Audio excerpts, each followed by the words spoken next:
Hey, what's going on, guys? My name is Dr. Boyce Watkins, and I want to welcome you to drboycetv.com, the home for intelligent Black people. So, if you're not Black and intelligent, you may want to get out of here. This is a place where we have freedom of speech and freedom of expression, and we have a free exchange of ideas. So, today I want to quickly talk about President Barack Obama. Former President Obama made a statement on The Hill, which is a publication that talks about politics, and he made a statement about defunding the police. So Obama uh, had some things to say about that, and I'm going to kind of break this down. So get comfortable, hit the thumbs up button, hit the share button, hit the subscribe button. We're going to get started right now.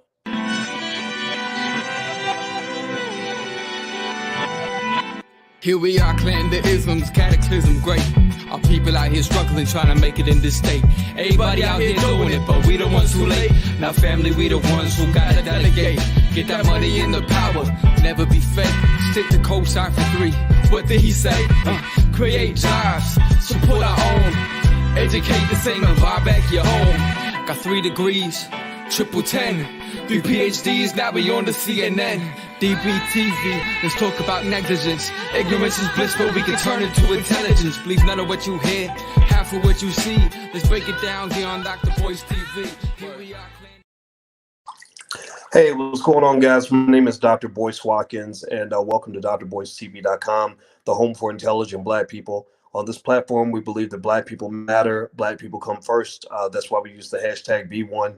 Put the hashtag Be1 in the chat if you agree with this philosophy that our community needs to go first and be first.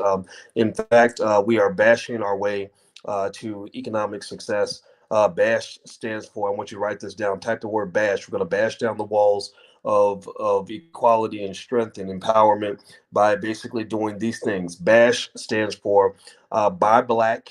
The A stands for, oh my goodness, what does the A stand for? Acquire real estate. Is that right? The S stands for stock market participation. The H stands for home ownership. That's it. So we're going to bash our way to empowerment. And the word bash is something literally, that's an acronym I literally just came up with today. And so I'm putting together something I call the bash and build model. So we're going to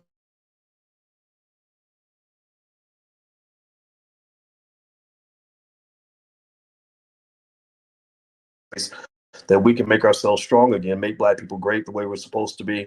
And I do believe that basic things like buying Black, acquiring assets like real estate, etc., also owning homes, starting businesses, things like that will put us ahead. So let's make it happen. And thank you guys for Ann and D'Angelo and Ashley and Tiffany. I'll get it right next time.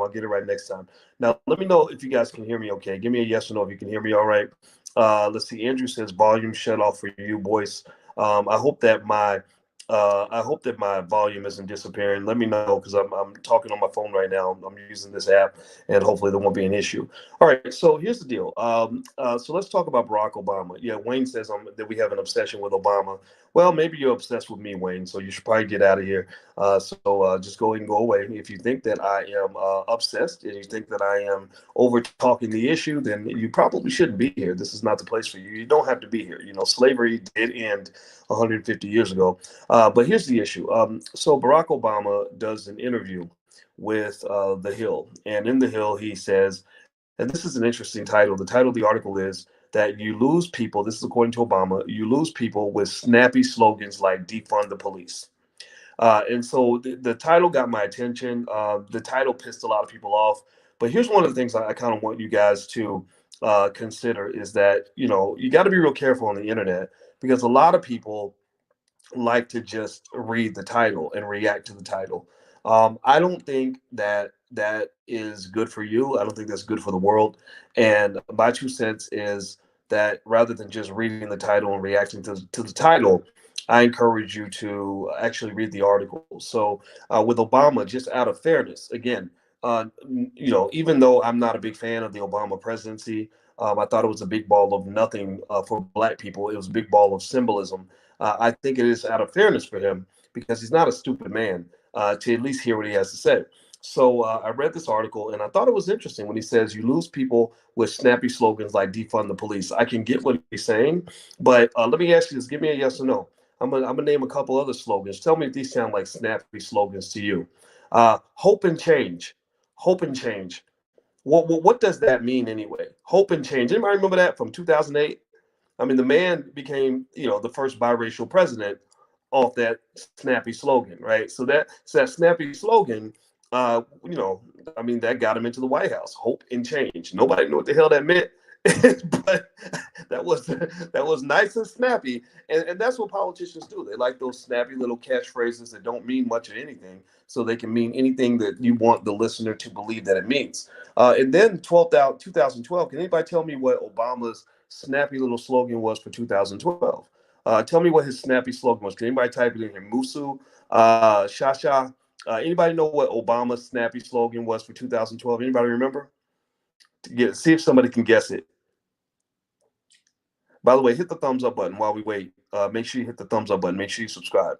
What was his slogan in 2012? Anybody remember? Was it that unremarkable? No, it wasn't. Yes, we can. Now that was part of it, but he was hoping change, and yes, we can. I forgot about that. That was 2008. 2012, I believe, if I'm not mistaken, it was forward. Just the word forward. Anybody remember that? Where you just had the word forward, and you're like, what does that mean exactly? I know that means we need to go forward, but what does that mean? So here's the thing. These snappy slogans. That's how people run for office. That's how people run campaigns. And so I think that it's a little bit disingenuous to say, oh, well, defund the police is just a silly snappy slogan, and I'm going to step in and I'm going to correct you, but I'm not actually going to help you actually solve the problem. And I think that's the challenge with Obama. My question is, what exactly are you here for? What do you do? Why do you exist? Obama has a new book out. I think it's called The Promised Land or something. Again, more promises, more hoping, more change, more forward, more yes, we can, right? And so he's got this new book, and he's trying to sell this book. And I get that, right? You got to go do interviews to sell a book. And I'm not mad at the man for making his money, but I think that the question becomes, what do Black people get out of the deal? What in the world were you so excited about? What did you think was going to really happen? And what were you even looking for? Did you even know what you were looking for with this man's presidency? So let me read some of his article. Do me a favor, hit the thumbs up button. I'm going to pull this article up. Hit the thumbs up button. Make sure you subscribe. And also, don't forget, you can text the word BOYCE to 31996 to get text alerts a couple times a week. I'll let you guys know what's going on. Text BOYCE to 31996. We need other ways to get in touch with each other in case they ban the rest of my YouTube channels. they didn't ban Your Black World, but for a week I can't post anything on that platform because I shared a Farrakhan speech. And of course, that they've decided somehow that Farrakhan is evil and bad and scary because he's actually an intelligent Black man who stands up for Black people. So that's what it is. All right. So here's what it says. It says former President Obama said political candidates lose support when using snappy slogans like defund the police in an interview scheduled to be released Wednesday. Obama told Peter Hamby, who hosts a Snapchat political show, Good Luck America, that those who use the slogan could jeopardize their goals of enacting meaningful reforms for police. Quote, you lost a big audience the minute you say it, which makes it a lot less likely that you're actually going to get the changes that you want done. Former president said, the key is deciding, do you want to actually get something done, or do you want to feel good among the people you already agree with? Now, I don't think that what Obama said there is necessarily all that terrible. I'm not going to lie. I agree with him. I'm a big believer in getting things done. I think that the frustration, though, is that because of politics, politics is the ultimate divide and conquer in the Black community. So because of politics, Black people weren't able to actually really communicate with Obama. Most of the Black people around Obama were people who didn't identify with what the Black community was going through. Most of the Black people that really influenced his policy were people that pretty much, felt that Black people needed to be told to sit down and shut up and be happy that this dark-looking man was in the White House, and basically eat up all the symbolism when people need to eat up food. And so when you were talking about the Obama presidency, the reason I see it as a big ball of symbolism and nothingness is because whenever it came time to solve an important economic problem for the Black community, he didn't invite actual experts in to work this out with him. He would bring in people like Al Sharpton. And the reason he brought in Al Sharpton is because Al Sharpton can be bought with a bucket of chicken. Al Sharpton is the ultimate yes man. Al Sharpton would show up, with perm in hand. He got his little hairbrush. He's combing his perm, and he's waiting for them to put a couple of pieces of Popeye's chicken in his bags that he could take back to the congregation, and he would go there and pretend to be solving the problem. And the big issue that I think a lot of Black folks had is that it's just very unfortunate that we are at the top of your priority list when it comes to manipulating us for our vote, but we're not at the top of your priority list when it comes to solving the very specific problem that Black people have. Black people were specifically selected for slavery. We are owed money for that. Black people were specifically selected for 250 years of extreme theft and oppression. We deserve compensation for that. Black people were specifically selected for 100 years of Jim Crow. We deserve compensation for that. Black people were specifically selected by people like Joe Biden for mass incarceration. We deserve to be compensated for that. Black people we specifically had our wealth stolen.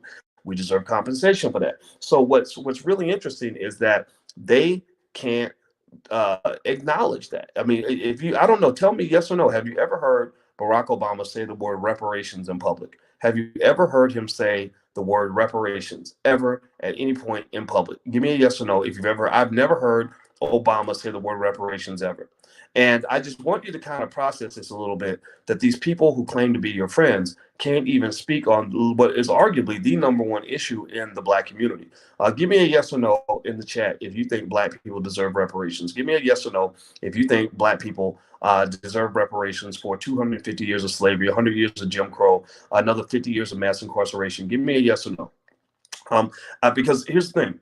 The answer is going to be overwhelmingly yes. I know that they will be. So the Black people I see, the real Black people that are on the street, Black people that are living in the world, all agree that we're owed reparations. So why is it that you have these highfalutin Negroes going off to Washington, supposedly representing you, begging for your vote, trying to condemn you for not voting, but they can't mention what is arguably the number one issue in the minds of millions of Black people? That means that they don't like you. They don't have any respect for you. And so ultimately, when I see Obama, I get very sad because I don't know who this man is. I really don't. I think he's a skilled politician, but I also hate to say it, but I have to say that he sounds like a liar, because the man comes in and he wants to preach and teach Black people. He went on the Breakfast Club and pretty much, felt the need to lecture Black people on why Black people need to sit back and accept whatever crap white people, throw at them. Right, that we need to sit back and just, realize we can't get anything done because white people don't want to do it. They're basically telling us that the best way to be successful and okay as a Black person is to accept white supremacy. But yet you come and you ask for things from Black people, but you don't offer anything. And I think that's a real problem. I really think that that this needs to be talked about more. And I think it's very unfortunate that somebody like me, that I'm coming in here talking about this, and my words are seen as radical and just volatile and crazy and chaotic, because I'm simply asking for the basics. I'm simply saying that if you give them something, they should give you something. I don't understand why that is a problematic message. The only conclusion I can come to is that, when I try to understand, like, okay, if Ice Cube is representing Black people and saying Black people deserve something for their vote, and yet Black people or millions of Black people were trained to attack Ice Cube like he was the enemy, the only thing I can conclude is that it's the depth of the brainwashing of media. When they control media and they get the ability to reshape narratives and tell you lies and feed you propaganda, and then there's something about repeating the lie long enough to the point where people start to believe the lie. So ultimately, what you really see in a lot of these situations is that a lot of people just don't believe Black people have the right to talk. They kind of look at the Black community, the masses of Black people. I'm talking about the field Negroes out here. A lot of y'all, we all the field Negroes. We're the ones who won't get invited to the White House, and we're not in those little exclusive clubs, right? The House Negroes might be, maybe I'm sure Roland Martin will be invited to the White House, Angela Rye, Joy Reid, all the little Negroes that were running around trying to shuffle up Black votes, and they were going to get the sheep. They go get the sheep. They go to the churches to get the little chubby, the little Negroes that are sitting around singing Negro spirituals, praying to white Jesus, hoping things will get better. They go to maybe the corporate Negroes, the ones who are scared to actually ask hard questions, who are committed to slavery, and those are the individuals they shepherd to vote. And what's fascinating is that it is an incredibly unintelligent conversation. It's incredibly unintelligent. It's incredibly unbrave, right? And why do I say it that way? What I mean is that you can literally tell them to go vote just because they were told to do it, and they will go do it. They'll go do it because you told them to do it, or you'll give them a stupid reason why they should vote, and they'll just go do it because there's something sheepish about the brainwashing that occurs for Black people, and it occurs through from multiple sources. It comes from education, the educational system, which is an indoctrination into white supremacy. It comes from media, which is another part of the indoctrination. Maybe it comes from corporate America, where you believe that, that because these white folks are going to pay your bills, that your job is to serve them to the best of your ability, do a good job, so they'll hopefully give you a promotion. And then also through what's the last year? Oh, church. I forgot. A lot of churches are brainwashing factories. They literally breed sheep. It doesn't mean that you're a bad person if you go to church. Some of y'all go to church. There's nothing wrong with that. My daddy's a pastor. I respect that. But there's something about the stereotypical church mentality that just breeds this very basic line of thinking that almost gets angry at critical thinking, almost gets angry at anything that questions the status quo. And so what you become experts at is not thriving. You become experts at surviving. You become experts at surviving, where basically, even if you listen to songs like "Lift Every Voice and Sing," go read the lyrics to that song very carefully one day, and listen to the song. The song is very passive. It's very much built on basically bragging about the fact that we've shed a lot of blood.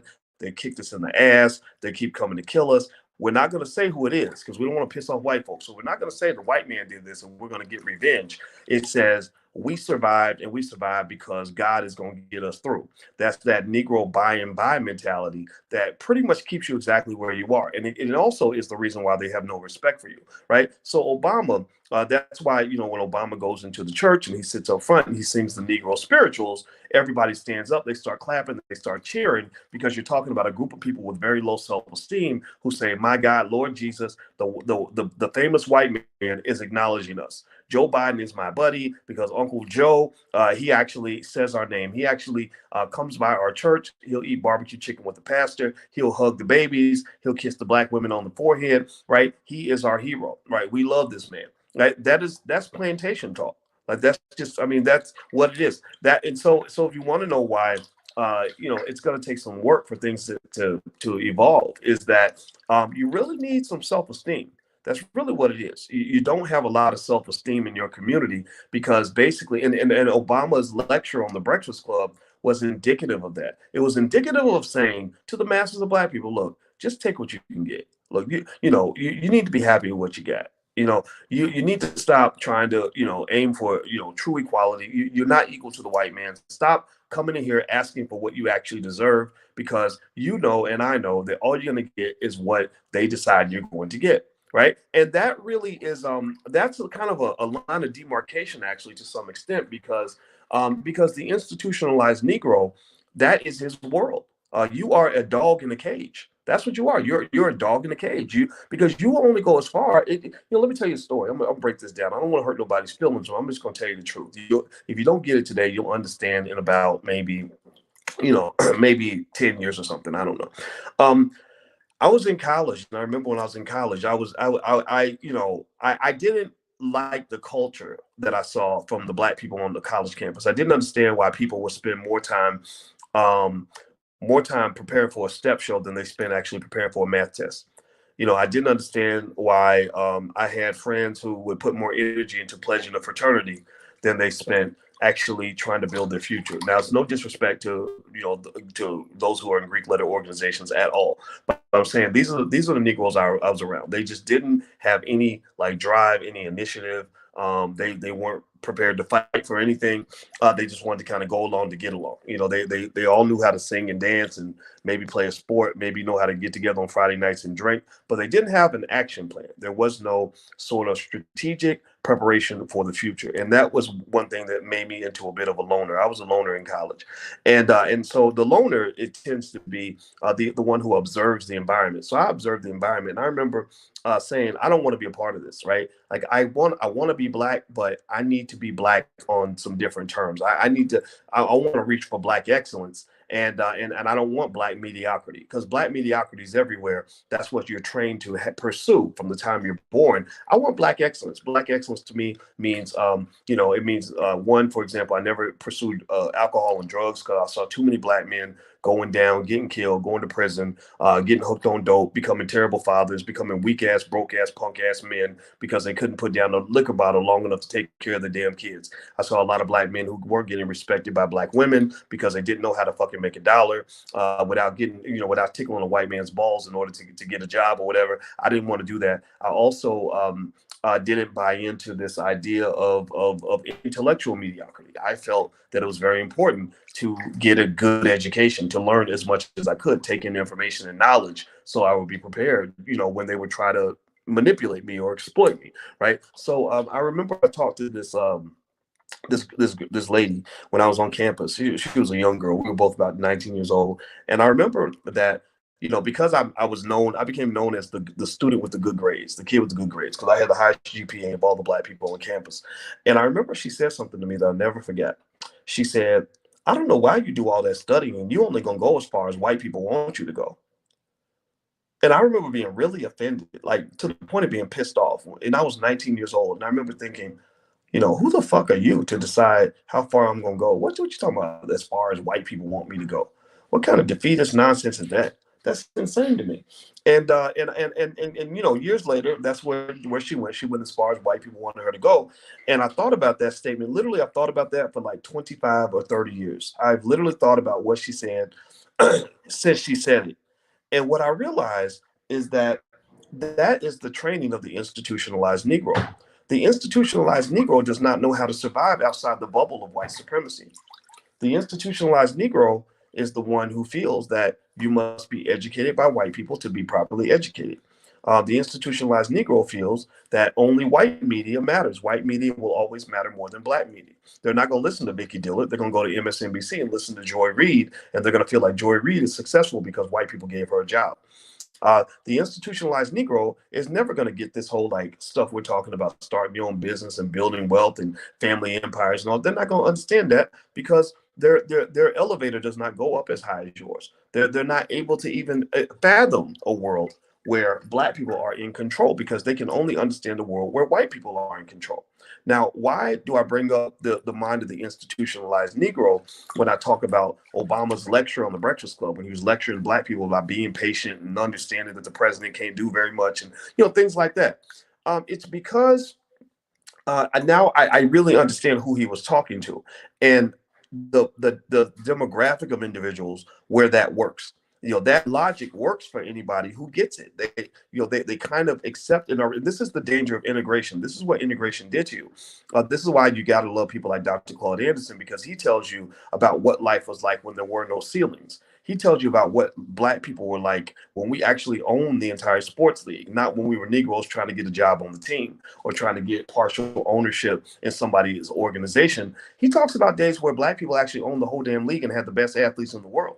Seriously, we had the Negro leagues, we had our own football leagues, we had our own NASCAR, we had our own everything. And so with integration, he specifically talked about this today in the Powernomics Masterclass, where he basically said that they realized that they couldn't really compete with black folks, and they didn't want the black men, they didn't want black people, particularly black men, all coming in at once, because they felt that if we all came in at once, that critical mass would put them in danger. So what they did was they said, we'll take one at a time. That way we can control the situation. We can control the narrative. We get to build the cage and own the cage and decide how much you can move in that cage, right? Like, so if you're recruiting lions, then you only bring in one lion at a time. You don't bring in a whole pack of lions, because the pack of lions will take over the entire zoo. They'll take over the whole wildlife reserve. So you bring in one, right?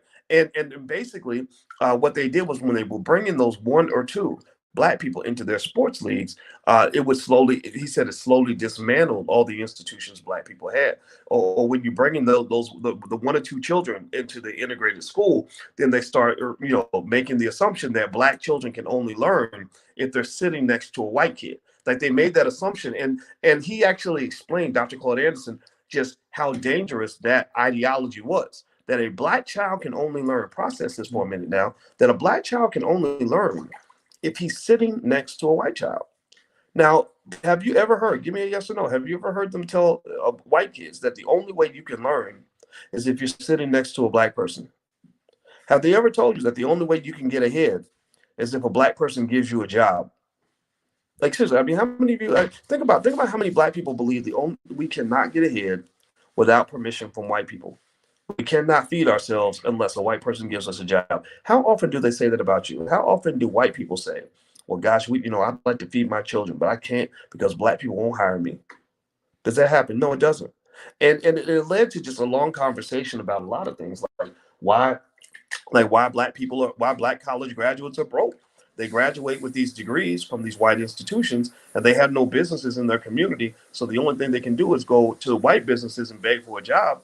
But those are not your companies. Those companies are owned and started and founded for the benefit of other people. So when you get integrated into a system, you're not going to be brought into the system um, in an empowered fashion. You're not brought into the system to run the system. You're brought into the system to be run by the system, to be used by the system.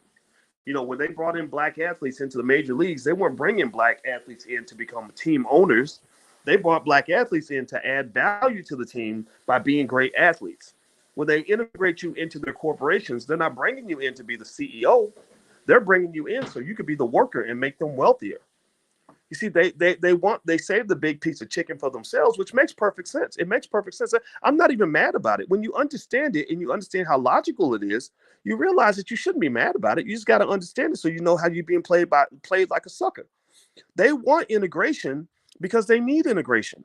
They need you to be integrated because you're the sucker who will do all the work and ask for none of the credit. I'll give you an example. Let me give you an example. Do me a favor, hit the thumbs up button. Please hit the thumbs up, share, and subscribe button. And by the way, we do the Powernomics Masterclass each week, and we record every session. So if you want to join us, me and Dr. Claude Anderson and a small group of students, feel free to go to powernomicsmasterclass.com. It's really, really good. I think you're going to like it. Also, make sure you hit the notification bell and all that good stuff so you'll be notified when we go live. And if you want a free e-copy of my book, It Takes a Village to Raise the Bar, you can go to allblackeconomics.com. There's a URL right there on the screen. The book is totally free, and it explains my vision for the future of Black America. It's built on what I call the new paradigm for Black America, which is wealth, education, family, and community. So you can take a look at the book. It's very short, but it's a great read, and I think it's going to make a big difference for you and your family. So it's totally free. I don't want you to buy it. I want you to just take it. It doesn't cost you anything. It's right there on the URL's right there, allblackeconomics.com. So here's let me give you an example. Okay, so when I was at Syracuse, let me tell you, when I was at Syracuse, and I was on the faculty, I was an assistant professor at the time, and we would have faculty meetings, and we were looking to hire a new faculty member, right? And there was this guy who was applying for the job. Now, this is a white guy now, and he was going to be integrated into the faculty, but we had no real faculty positions. We weren't going to integrate him as the chair of the department or as a senior faculty member. We wanted to integrate him at the lowest rung of the ladder. The lowest rung of the ladder, the ghetto of academia is to be what they call an adjunct professor. So we wanted to integrate this guy into the department as an adjunct professor. And let me tell you what happened in that meeting, how interesting the meeting was. When we talked about integrating him, everybody basically made a laundry list of all the bullshit that they did not want to do, all the horrible classes they didn't want to teach, all the workload that they wanted to dump on this poor guy because they knew that he was desperate.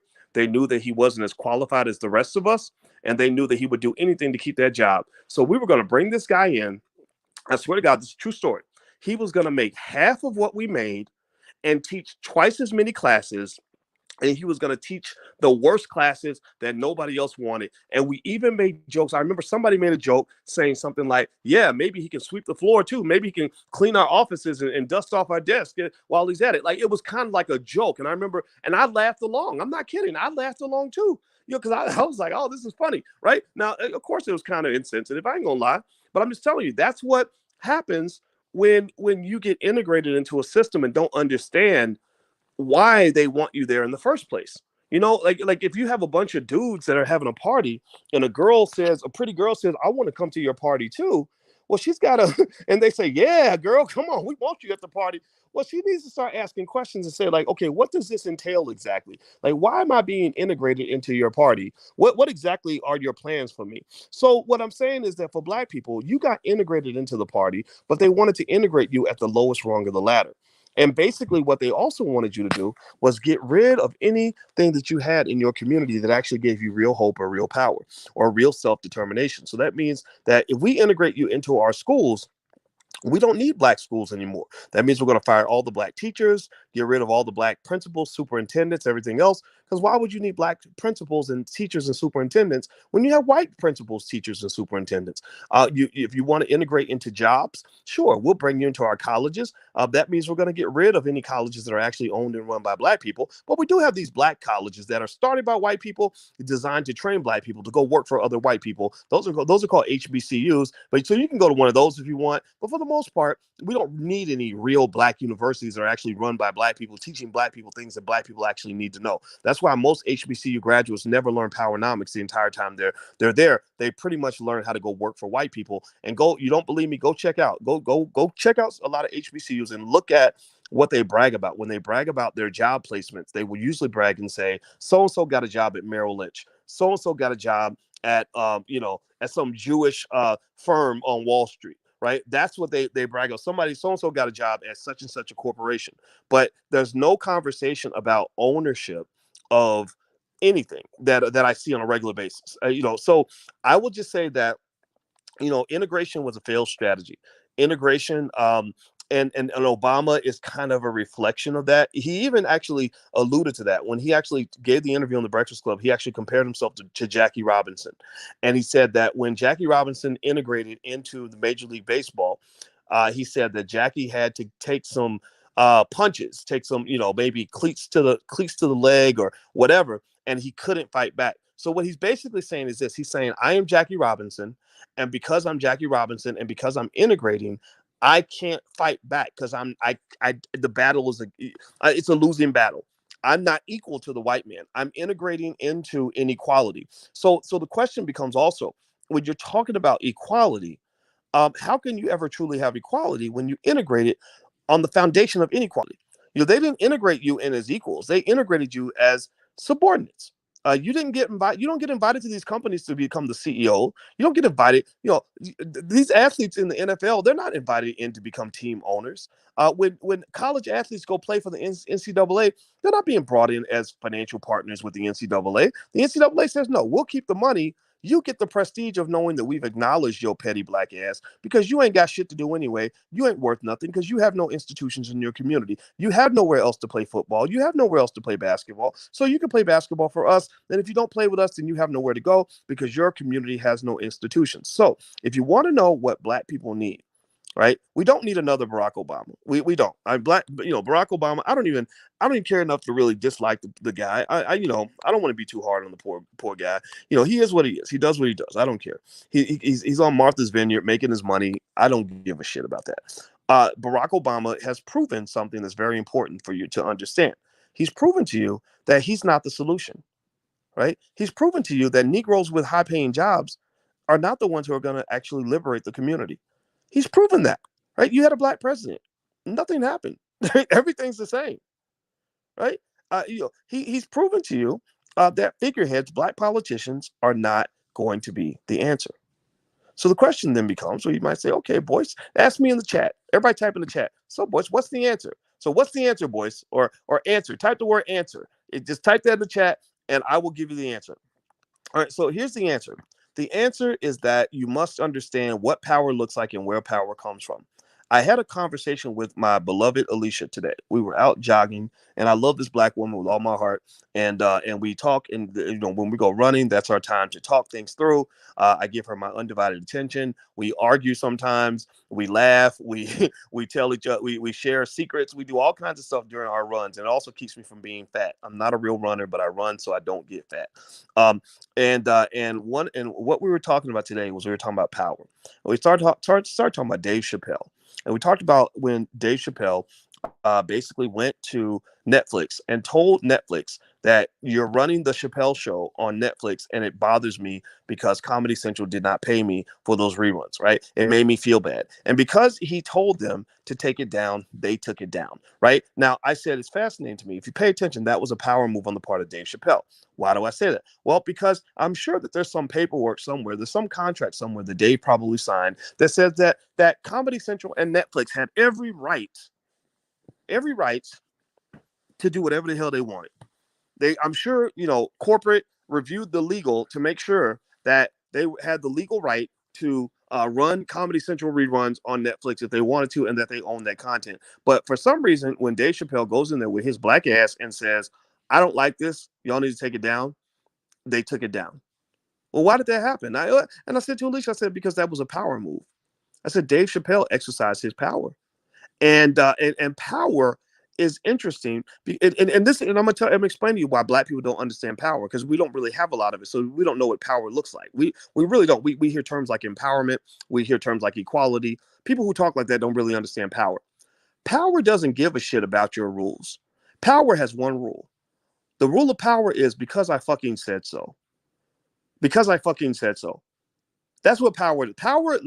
Dave Chappelle did not have, I'm sure he did not have any paperwork or any structural, foundational explanation for why he had some sort of legal right to make Netflix take down that Comedy Central episode. He had no right to that, I'm sure, right? I'm sure they were well within their rights to do it, but Dave Chappelle said, take it down because I said so. And they took it down. And you see, what Dave Chappelle did to Netflix is exactly what the white man does to you. See, Black people run around here talking about, I know my rights. I know, protect your rights, learn your rights. We need civil rights. And so we think that because we got these rules and rights and all this other shit that supposedly protects us, that's real protection. And then what happens is we end up shell-shocked when white America just comes in and says, I know you see the rules. I know what the rules say, but it's not going to go down that way. And you say, well, why? Because the rules, Black Lives Matter. The rules say, I know my rights. Well, they say, because I said so. Because I said so. When Bill Cosby, they had no legal grounding to send Bill Cosby to prison, none whatsoever. If you look at that trial, that was kangaroo court 2.0 and 3.0. They have no evidence on this man. They wrote in the contract they would never prosecute him. They paid that big ugly lady with the Adam's apple $3 million to make sure that the situation was resolved. It wasn't supposed to come up. They had nothing to prosecute him with, but they sent him to prison anyway. And their response basically is, because we said so. Because we said so. When you saw what happened in this presidential election, Joe Biden won this election despite the fact that he incarcerated over 100,000 Black men and destroyed millions of Black families, probably got a lot of people killed in our community, but yet people forgave him. He's got a son that's hooked on crack. His crackhead son got him involved in a business deal that is technically illegal, where his influence was being peddled in exchange for money. And Joe Biden is still sitting in the White House shining. Why? Well, that's power. Because he said so. Why is it that Joe Biden has some little white lady run around here screaming, Joe Biden raped me, he raped me. Me too, y'all, me too, right? The Me Too movement is supposed to come to her rescue. Me Too movement ain't paying no attention to none of that. Me Too movement suddenly shut the fuck down. They shut down fast because they didn't want Biden caught up in a rape charge, right? And literally you didn't hear anything from this lady, from the media, because mainstream media was in on it too. And literally their goal was to get Biden into the White House. And even if it meant shutting this lady down, they didn't care about whatever the precedent was. They didn't care about their previous slogans like believe women and all this other nonsense, right? They just said, because we're going to make this happen because we said so. That was a power move. That was a power move. I hope you understand what I'm saying. Sometimes I talk fast. Sometimes I say a lot. And I repeat myself a couple of times just to make sure the point gets across. It's to say that when you have real power, you don't really have a lot of rules. All rules are kind of arbitrary. No rules are mandatory. Because powerful people that actually design and shape institutions can kind of change the rules whenever they want to. So that's why with Black people, that's why you're in this horrible catch-22 where you've literally made white people into your gods. They become your gods because they control the institutions that you submit to, and you think that the rules of those institutions are going to protect you when you're actually competing with the gods who created the rules of those institutions in the first place. So if you think about this, if you want to get real nerdy with it, I used to play this game called Dungeons and Dragons when I was a kid. And in Dungeons and Dragons, it's a super nerdy game, but it was so much fun and it was great for your imagination. And in Dungeons and Dragons, everybody had a character, and there was this guy, and I, one person would be like a knight, somebody else would be like a wizard, somebody else would be a warlock or some shit, or an elf, right? And you would go through these adventures, and there was one kid who would get to be the dungeon master. Did anybody play Dungeons and Dragons? Anybody? Give me a yes in the chat if you've even heard of Dungeons and Dragons. I hope I don't sound too old when I say this, because it's actually a cool game. I think you would like it. Give me a yes or no if you've ever played, or if you've ever seen it, or if you've ever heard of it. So with Dungeons and Dragons, everybody has a character that is in this little world, and this whole world is created by one kid who is called the Dungeon Master. The Dungeon Master is the guy who sits behind, he gets to sit behind a board, and he gets to basically change the rules. He can make up the world. He can do whatever he wants. If he wants you to be eaten by a dragon, then suddenly a dragon will appear, and it's going to be the biggest dragon ever, and the dragon will eat you and you will die, right? He gets to decide whatever's going on in this game. He becomes the god of that little world that you create with your friends. Well, basically, white people are kind of like your dungeon master. That's what they are. When you integrate it into their institution, this is not anti-white. They're probably white people. Listen, I got white friends that are scared of me when they talk to me. They don't know what to make of me. And I'm just kind of like, no, I actually understand you well enough to not hate you, because I'm not angry at you anymore, because I understand the game better than you do, and I know when to step the hell out of the building, right? So I literally want you to just understand, if any of my white friends are listening, just know that I have enough power that I don't have a reason to hate you. I would only hate you if I was controlled by you. If you were my dungeon master, I might be mad at you, but I know enough to know that I don't even want to play the damn game, right? So basically, when you integrate it into these systems, the reason that you're getting these "be patient, be calm" speeches, or from Obama, and the reason you're getting these speeches that say, well, this is the way you have to play the game, or this is the rules you have to abide by, or this is what you have to accept. This is the nonsense you have to accept. The reason you're getting those speeches is because you integrate it into a game where you let them become the dungeon master. And you don't even know enough about institutional development. Most of us don't, because we never taught these things. We don't know enough about the developments of systems and institutions to even know that we can create alternative systems. We don't even know that there's a world outside the world that we've committed to. So the dungeon master has all the power, which is why you go to church every Sunday and you're basically praying to Joe Biden. Joe Biden is your Jesus, because you're praying to Jesus to give you the opportunity to ever move forward or to advance in this society. You're praying to Jesus that one day you'll get the job that you want to get so you can make the money that you want. You pray to Jesus that maybe one day you'll be allowed to pursue a black agenda, that, Mr. Biden, we need a black agenda. Well, actually, it's funny. If you really think about it, you don't really need Joe Biden's permission to have a black agenda. You can do whatever you want, right? So, but you don't know that. So effectively, integration was toxic for Black people, not because of not because of the concept itself. It was toxic because of the way it was done. If we were going to integrate, it would have been better to have integrated in terms of a partnership. If you integrated in a partnership capacity, then that could work. If you're talking about, like, for example, I'm watching the show Fargo right now. Chris Rock is starring in Fargo. I don't know Chris. I know his brother. But and I like his brother. His brother's cool. I would talk to him every now and then. And Chris is doing a great job on this show.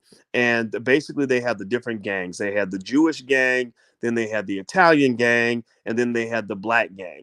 And the black gang, they all stuck together and they made a deal with the Italian gang, right? And it's not one of those things where they think they're going to integrate. It's not like them coming up and saying, hey, can you give us a job? Can we integrate into your gang? No, they said, look, we got our people. You got your people. I got my family. You got your family. I got my kids. You got your kids. As long as you don't mess with me, I won't mess with you. But we can make a deal. We can do business because we have to live in this world together. That type of integration I can roll with. I can rock with partnerships. What I cannot rock with is occupations and subordinations that are pretend partnerships where you're being brought in a subordinated capacity, but yet they feed you a complete myth and an illusion of potential equality, and they want you to believe it. Their goal is to really play this game for as long as you'll fall for it, and unfortunately, a lot of our people do. So that's why you look at Obama and you feel like that's the best you can ever get. That's the best you can ever do. It's no different from somebody who could have been a multimillionaire by running a big business, but instead they're just their highest dream is to make $200,000 a year as a senior manager within somebody's company, because they don't even know that there's a bigger world out there. There are families out there where they don't even talk about working for other people. They literally raise their kids to basically know that whatever you're a part of, you're going to own a piece of that, right? So I think that in general, what you're dealing with is a self-esteem issue. I think that Obama, it's not his fault. Obama is being honest with you about who he is. Barack Obama is not a black man. He's not. He's a biracial man, and he's not a black man. He's a Democratic Party man. His loyalty is to the Democratic Party, and I think it's very important to understand that. So being loyal to the Democratic Party does not mean that you're loyal to the black community. So you are different. You are B1. Hashtag B1 in the chat if you agree. Hashtag B1 means you're black first. Then you could be a Democrat. He's a Democrat first, then he's black. So he's a black Democrat, whereas you might be a black person who happens to be a Democrat. Also, when you talk about why Obama exists, and I made the joke that Obama should just stop talking. I don't know if he should stop talking. I think he can keep talking. I think he can keep selling books. He can keep making movies. He bought a gigantic, beautiful house in Martha's Vineyard. I'm happy for him and his family. But what I think that is the problem is that Obama is the big cosmic distraction. He's the big cosmic distraction that makes you think you're making progress when you're making no progress.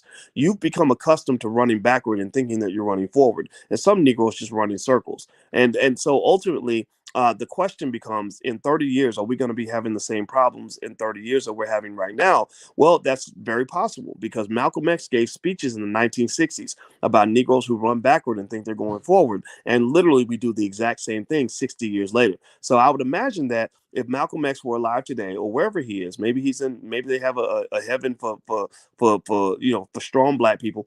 So he's up in heaven right now, looking down and saying, "My God, it's 60 years later, and these people have not moved a damn inch. They have not moved an iota." So you must ask yourself, this is for intelligent people only who actually understand what I'm saying.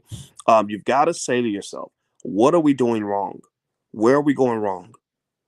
Where are we being distracted? What are we doing with our time that ends up being a waste of time? And so what I'm seeing as an economic expert, and I think it's perfect that that happens to be my area of expertise, because that's just what our people need. Our people need an understanding of where power comes from. And in a capitalist society, most of your power comes from economics. So what I've actually said to you guys, and I say this over and over again, that if you want to make a major power play, like if you want to flip this motherfucker on his head, like if you really want to go kick white supremacy square in the nuts, train your children to be economic soldiers. Like, prepare them, because America ain't a terrible country all the way around. I'm sorry, I don't agree with you if you think America is just completely worthless. It's still the richest country in the world, or one of the richest anyway. I got to go see where we are compared to China, but there's opportunity here. A white man will never stop you from reading a book. They used to do that, but they can't do that anymore. A white man can never stop you from taking care of your kids. He can never stop you from starting a business. He can never stop you from elevating your mind. So all that is really kind of up to you. Right. So what I'm saying is, if you want to make the power play of a generation, I want us to make a cosmic power play that just knocks this fucking thing off the fucking hinges. And that power play is this.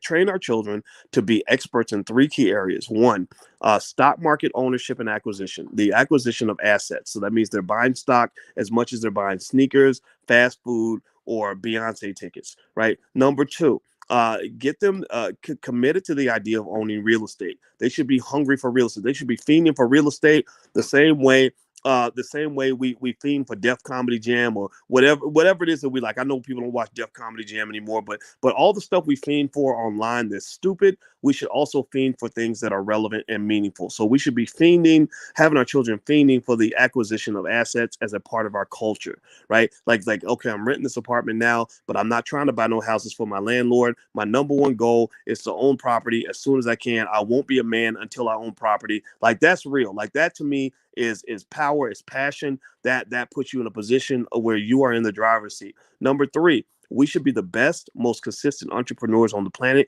We should also train our children to be experts, not just on starting businesses, but on building systems that involve delegation, partnership / relationship management / scaling, like knowing how to scale. So if you take a young black child that knows technology at a very high level, Don't send them to school just to become an engineer and go work for somebody. Send them to school to learn, to learn technology, but also make sure that they understand how to start a business so they can make that real money, right? And then if they know technology, and then they understand systems, and they understand delegation, how to form a team with other Black people and delegate to that team, then they can build a multi-billion-dollar company. So if you do that with your kids now, and then also on top of that, if we as a community are really committed to loving ourselves, like again, it's a self-esteem issue, right? Self-esteem gives you courage, right? It gives you the ability to say, F you, I don't care what you think about me. All that matters is what I think about me, right? So self-esteem gives you courage. Self-esteem also gives you commitment to self. So that means that if I have high self-esteem as a Black person, and I love who I am, and I love my people, and I love winning for my community more than anybody else. I don't hate nobody else. I ain't got time to hate nobody else. Hate is a petty, weak, pathetic emotion. So don't carry hatred for anybody. Just carry intense love in your heart for yourself. Then what's going to happen is you're going to want to go buy Black. Like, you're going to see your money as your power. You're going to see that 1.4 trillion we get every year as something that must be preserved, protected, grown, and reinvested in our own people. You're going to plant seeds in your own people because you'll see your own people as valuable. You'll see Black businesses as billion-dollar companies in the making, right? So you do those things. And that's where I got the acronym BASH, right? So BASH, and bash down the barriers and build Black Wall Street. So BASH, babe, I was telling them about BASH. I'm talking to Alicia right now. BASH was buy Black. The A, what was the A? Was the A assets? Assets. Was it acquiring assets? Mm-hmm. Okay. And then the S was for stock ownership, and H is home ownership. Okay. So asset acquisition. So buying Black, asset acquisition, stock market ownership, and home ownership. I think that if you do that, and you stick to that model, and you do that with your kids, then they're going to be incredibly powerful, and they're going to be so powerful that they won't care who's in the White House. Like, most wealthy people I know don't really, they win no matter what. And I'm just telling you, like, right now, rich people that, people that run big corporations and all that, they don't really necessarily, like, they might have a little bit of a preference of whether there's a Democrat or Republican in office, but they just kind of want to know which way the wind's blowing. People who understand asset acquisition just know which way the wind's blowing, so they can decide how to position themselves so they can benefit. So anyway, I got to go, guys. Please hit the thumbs up button, hit the share button, hit the subscribe button, hit the notification bell so you'll be notified when we go live.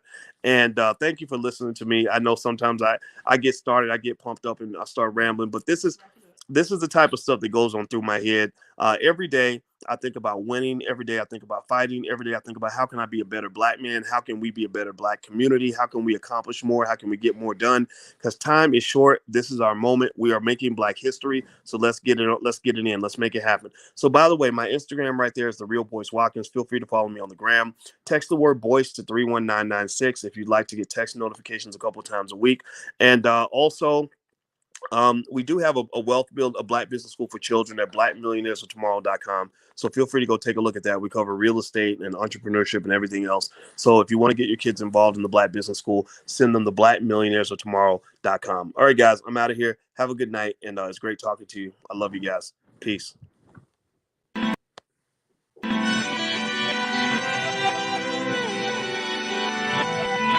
Here we are, clan the isms, cataclysm great. Our people out here struggling, trying to make it in this state. Everybody out here doing it, but we the ones who late. Now family, we the ones who gotta delegate. Get that money in the power, never be fake.